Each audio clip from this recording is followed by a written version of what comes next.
আসসালামু আলাইকুম। টুপি টাপি লাগাই আসলাম আজকে। তো কি অবস্থা, সবাই ভালো আছেন? 40 বছর বুখারি পড়ানেওয়ালা যিনি গর্ব করে বলেন যে আমি তো 40 বছর বুখারি পড়াইছি, আমাকে বোঝাতে হবে না। যাই হোক, তো ওনার কাছে আমার প্রশ্ন হচ্ছে, উনি কি বুখারী শরীফের 2118 নম্বর হাদিসটা পড়েননি?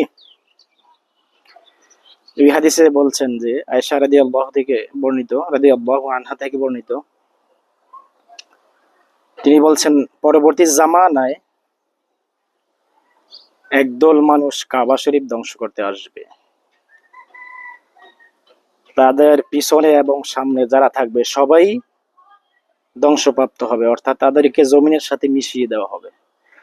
আয়েশা রাদিয়াল্লাহু আনহা বললেন, যে হে রাসূল, এখানে তো ভালো মানুষও থাকতে পারে, এমন লোকও থাকতে পারে যারা ব্যবসায়িক কাজে আসছেন, এমন লোক থাকতে পারে যারা বাজারে আসছিলেন, বাড়িতে যাচ্ছেন, তাহলে এদের কি অবস্থা হবে? তখন আল্লাহর রাসূল বললেন যে তারা নিয়তের উপর, কাল কিয়ামতের দিন নিয়তের উপর বাঁচবে।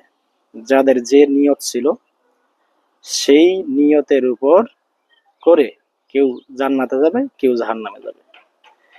এই হাদিস থেকে দুইটা শিক্ষা, একটা হচ্ছে জালিমের পক্ষ না নেওয়া, আর 2 নম্বরে হচ্ছে আমলের সমস্ত প্রতিদান হবে নিয়তের উপর নির্ভরশীল।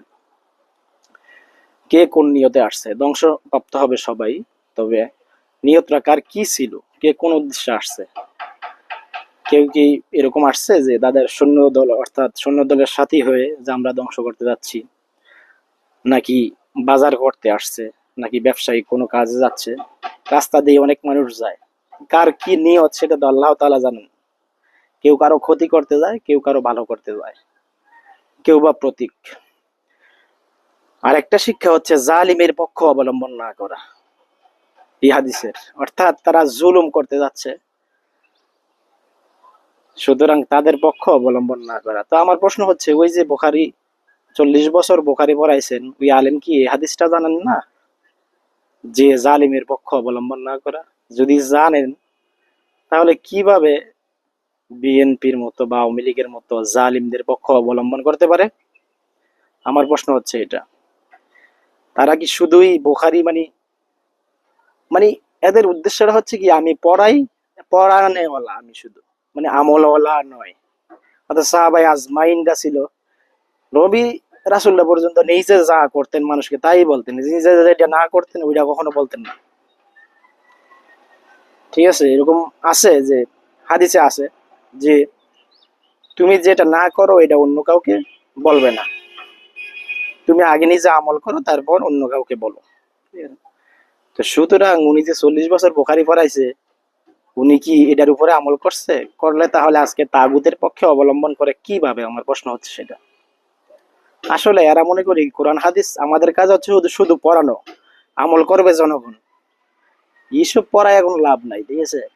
আমসালা দুই জনের যায়, জনগণের কোনো উপকারে আসে না, আর এরাও আমল করে না। ই হচ্ছে তথাকথিত 40 বছর না, 1000 বছর যদি এরকম বোকারি পড়ায়, কোনো লাভে আসবে না যদি নিজে আমল না করে। যাই হোক, সবাই ভালো থাকবেন। আসসালামু আলাইকুম।